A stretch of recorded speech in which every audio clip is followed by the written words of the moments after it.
على الفلاح.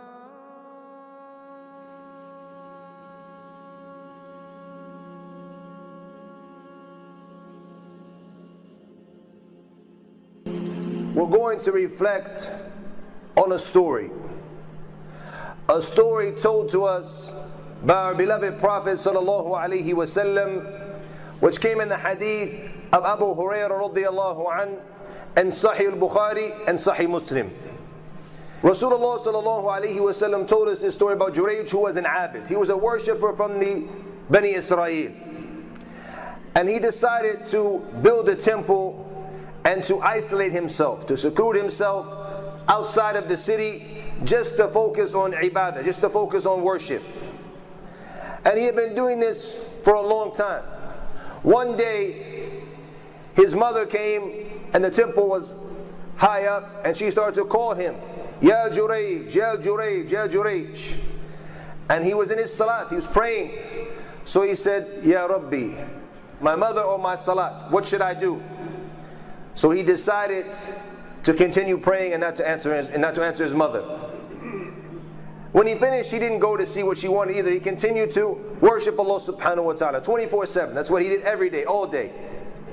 And then the next day she came and she called him, Ya Juraij, Ya Juraij. He said, Ummi o salati, my mother or my prayer, what should I do? He decided to continue praying and not to answer the call of his mother. She came back the third day and she called him, Ya Juraij, Ya Juraij. And he said the same thing to himself, Ummi o salati, my mother or my prayer. And he chose to continue his prayer. So here she did what is very difficult for a parent to do. She made dua upon her own son. She said, Allahumma la tumithu, oh Allah, don't let him die until he sees the faces of the prostitutes. There will be a fitna for him in his life because he didn't answer his mother. Time went on and Juraij continued doing what he was doing, worshipping Allah subhanahu wa ta'ala, night and day, totally devoted to the ibadah, to the worship of Allah. One day the people of Bani Israel were gathered in one of their sittings, and they were talking about how Juraij solely focused on the ibadah. What an amazing guy. As they were saying this, there was a prostitute there with them, and she was a famous prostitute, somebody who was known for her beauty, somebody who nobody could say no to, a big fitna. She said, if you want, I'll distract him from his worship, I'll do it. Obviously she's going to get paid. It's like a bet now. Say, okay, if you can do it, we'll pay you this much. So she goes to him. Nobody can say no to this lady. She comes to him. He doesn't even pay attention to her, like she's not even there. She keeps trying and trying and trying, and he's not paying attention to her. He rejects it. Focused on his ibadah for Allah subhanahu wa ta'ala.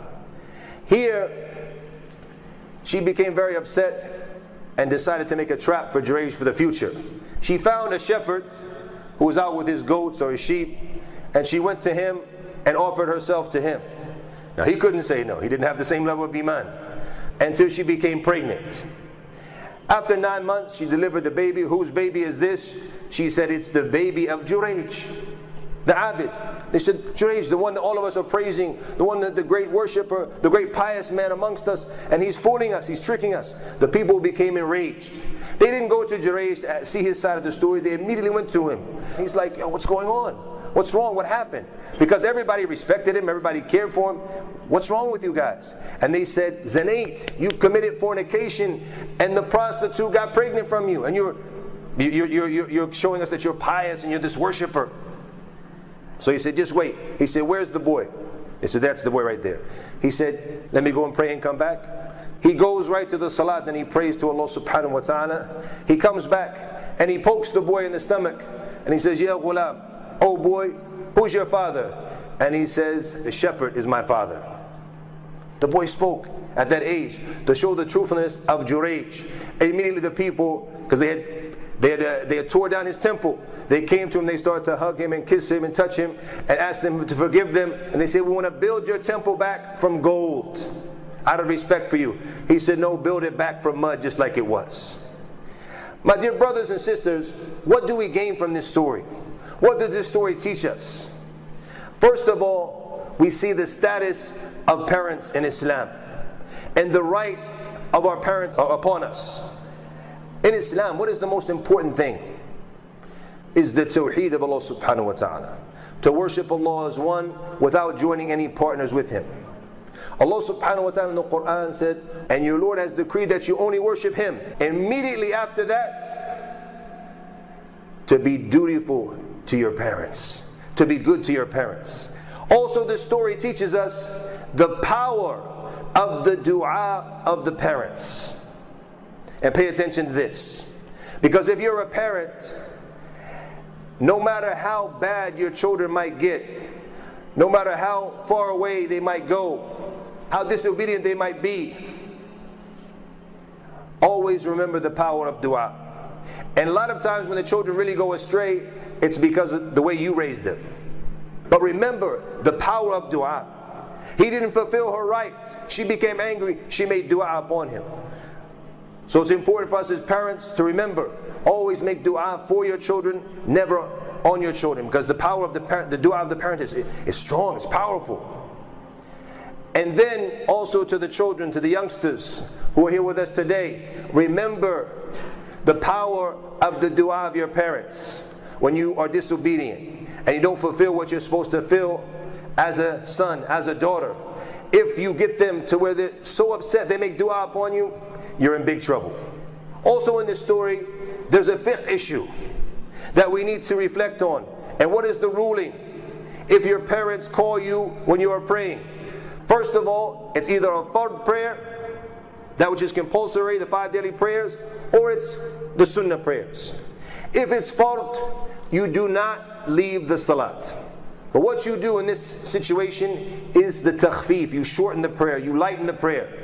Also, and this is confirmed in the sunnah of Rasulullah sallallahu alayhi wa sallam in Sahih Bukhari from the hadith of Abu Qatada radiyallahu an, when the Prophet sallallahu alayhi wa sallam heard the baby crying, and he would shorten the prayer so the woman wouldn't be distracted, so it wouldn't be difficult to her while she was praying.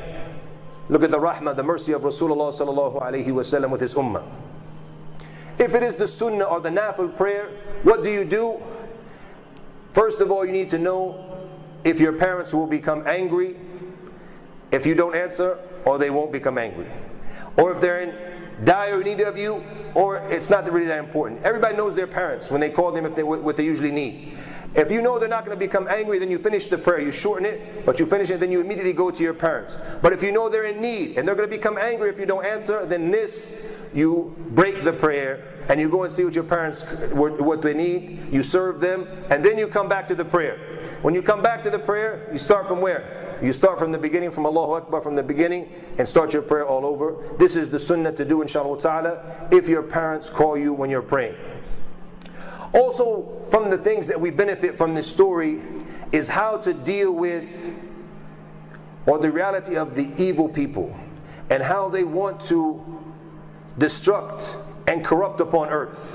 He's not doing anything, he's not harming anybody, he's in his temple outside of the city worshiping Allah subhanahu wa ta'ala. But here, look at the people of evil, and the people agreed to pay her, to support her, to distract him. And this is how the people of shar, the people of evil, always do.